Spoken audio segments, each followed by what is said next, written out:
என் பேர் Peter Casper. நான் பம்மல் காமராஜபுரத்தை சார்ந்தவன். எனக்கு பீட்டர் ப்ளூமெண்ட் இண்டஸ்ட்ரீஸ்னு ஒரு எம்சாண்ட் பிராண்ட் இருக்குது. 2019 அந்த உரிய உரிமம் பெற்று தான் நடத்திட்டு இருக்கேன். என் பேர் எல்லாமே ராயல்ட்டி லைசன்ஸு பிடபிள்யூ அப்புறம் எல்லாமே கரண்ட் பில் எல்லாமே என் பேர் வரி கட்டியிருக்கேன். எல்லாமே என் பேரில் தான் இருக்குது. கடந்த 4 வருஷமாக அனிஸ்டன் ஸ்ரீதர் ஆளுங்கட்சி சார்ந்த வட்டச்செயலாளர் அவன் 2 பேரும் அண்ணன் தம்பி. என்னை வந்து இங்கே தொழில் சேர்ந்த மாமல் கொடுக்கணும்னு சொல்கிறாங்க. ஒரு வண்டிக்கு ஒரு நாளைக்கு 1000 வீதம் கேட்டு என்கிட்ட 10 வண்டி இருக்குது. மாதம் 3 டிக்கெட்டை வசூல் பண்ணுறாங்க. கடந்த 4 வருஷமாக சுமார் 75 லட்சம் வரைக்கும் நான் கொடுத்துருக்கேன். இப்போ கடந்த சில தொழில் சரியில்லைங்க, கொடுக்க முடியல. அப்புறம் மாமல் தலைமையில ஓப்பனாக சொல்லிட்டேன்.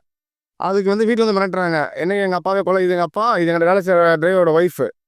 வீட்டில் வந்து கொலை மிரட்டல் பண்ணுறாங்க. ஒரு நாள் நைட்டு வந்து அந்த வீடியோ ஃபுட்டேஜ்லாம் என்கிட்ட இருக்குது. ஃபோனில் அசிங்கமாக திட்டாரு. இன்னைக்கு காலையில் அதை நேற்று வந்து கேட்டாங்க.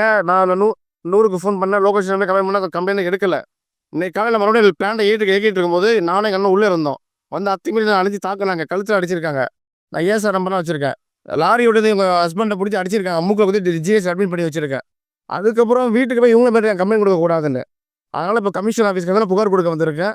என் புகார் மேலே நான் சட்டப்படி நடவடிக்கை நான் கேட்டுக்கொள்கிறேன். வேறு எதுவும் கிடையாது. மேற்கொண்டு அவங்க என்கிட்ட வந்து கொலை பண்ணுங்க அடிக்கடி மிரட்டுறாங்க. அண்ணன் தம்பி 2 பேரும் சேர்ந்துட்டு குடும்பத்தோடு வந்து மிரட்டுறாங்க. வீட்டில் எங்கள் அம்மா அப்பாவை எல்லாத்தையும் மிரட்டுறாங்க.